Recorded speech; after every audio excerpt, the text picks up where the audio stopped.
Hey YouTube, it's Chaos Master here from the Magician's Vengeance channel. Coming here today to display my Geargia Artifact Hand deck profile.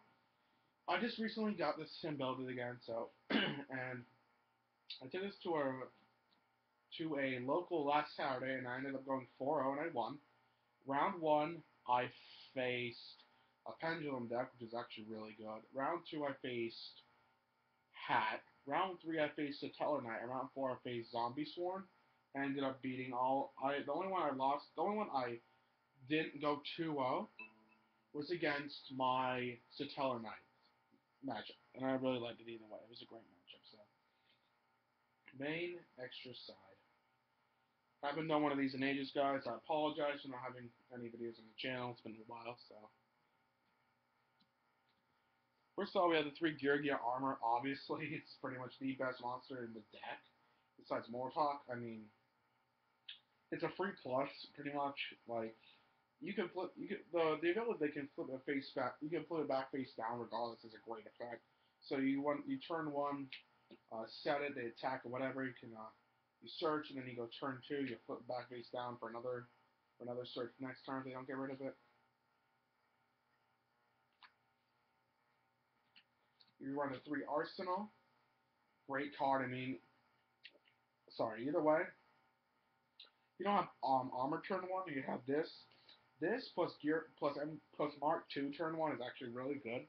Go like this, sack the arsenal, grab an grab a armor, excuse me, flip it face down. If they don't attack it next turn, flip it face up. Search, get an accelerator, something the normal summon the MK2, bring it back and just do it all over again. Okay. And then as I was just saying, the accelerator, probably the best card in the entire deck, is absolutely ridiculous. It's a really good card, man. I mean, I love it. The best part is that it's still a 3. It's always been 3. And that's basically how, in my opinion, this is how you spam the easiest. You get this out, and it's so nasty. It's so good. And then instead of playing 3 Mark 2, I'm only playing 2. My reasoning behind this is because there would actually be times where, ironically, I would draw dead Mark 2s. I don't know how it happened, but I did. And do some testing before that local. I decided to just go with the 2, and it worked out perfectly. 1 is too little, but 2 is plenty. 3 is too much. And then the one Geargia, you gotta play it. I don't play Geargia Gear, just because I didn't find any room for it in the deck. It sounds weird and awkward, but I really didn't. I just love it. Geargiana's great. I mean, you sack it, get an arsenal. I mean, you can't use the effect apparently, but it's just a free Geargia get next to another rank 4, anything, honestly. And then 3 Molotov, people say play 2. I'm like, I don't know why you play only 2. If you're playing 3 Sanctum, there's really no point. But yeah, I played 3 Molotov. I hope it doesn't get hit. It might.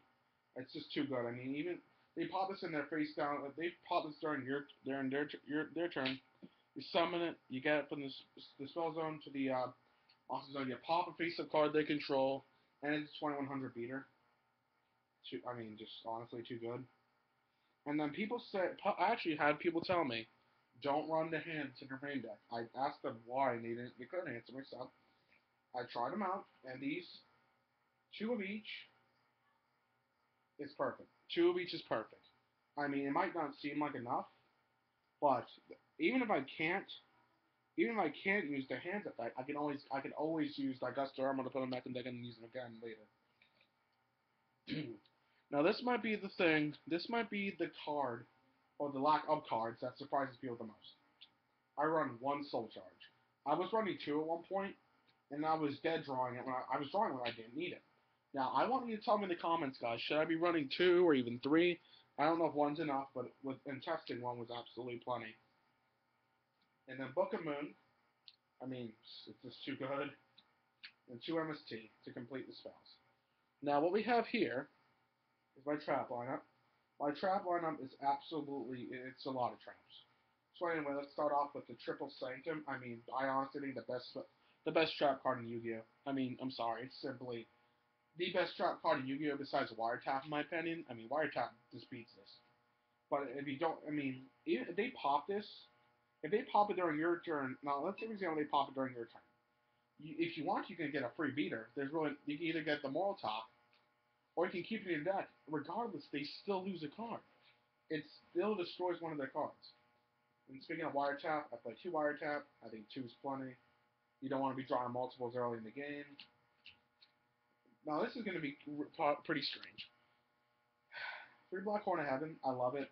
It was against my Satella Knight matchup. This card put in major work. This card put in work. And then just the one-ups for me: Torrential, Breakthrough, Bottomless, Warning, Compulse, and only one Trap Tricks Shuffle Nightmare. I don't play the what's it called? I'm sorry guys, the Trap Tricks. Trap Tricks monsters. And then to finish off the main deck, Triple Fiendish Chain. Now, as I said, the deck's good. I mean, I really like it. I don't know.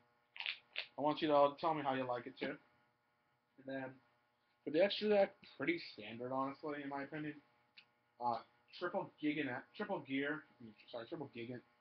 He's just good. I still think threes is just the right amount, honestly. Three's perfect. One that gets the Emerald, recycle stuff. Pleiades for for the Mortox. 1/101, one Bulbasaurus for the Mortox. One Diamond Direwolf gets rid of this problem cards. Grubsy Berserk. Never thought how good this was until I used it in a Satella Knight match. In the Satella Knight matchup, made against him. Banishes Altair and his Alcin, and he had nothing to soul charge, so I went on to beat him. One Exciton. People say you can't go into it. No, you shouldn't go into it. Trust me. I baited out a Solemn Warning with this in Satella Knight, and it ended up me taking game 3. Black Triple Coin, too good. Dweller, too good. Alucard. Now, Kind Gorgon, I like a lot, just because the new ruling after Worlds, specifically designated there has to be another card on the field that's an appropriate target. Doesn't matter. If you I was facing the Hat deck, and I attacked into a D prison, and I had this, and I had a Geargia MK2. I had a Mark II in attack mode. So I went ahead and attacked. I attacked, and the guy goes D prison, detached, targeted the Mark II, and I still got the attack through the game. And then Cowboy for that time damage or just damage in general. Now for the side deck, I just recently completed this too, so bear with me. You have one D-Fissure. D-Fissure is just too good. It's a great card. Great against a lot of matchups for this format, I think.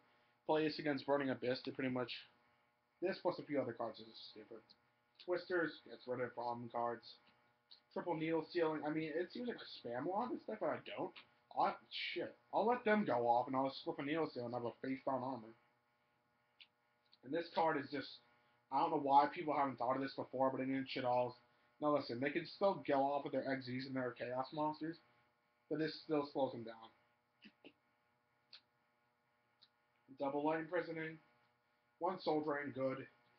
Double Shadow Imprisoning, and then this might seem like a weird card, but it's the MVP in my side deck. Macrocosmos. Now I can side out the hands if I have to, but this card against most of the meta decks right now, I am pretty sure Rex. It's just Rex. It forces out the MST, and if you side any of this other stuff, they still have to contend with that. So this is good. But anyway, I appreciate guys. Thank you for watching the deck profile, and hope you all have a nice day. Peace out.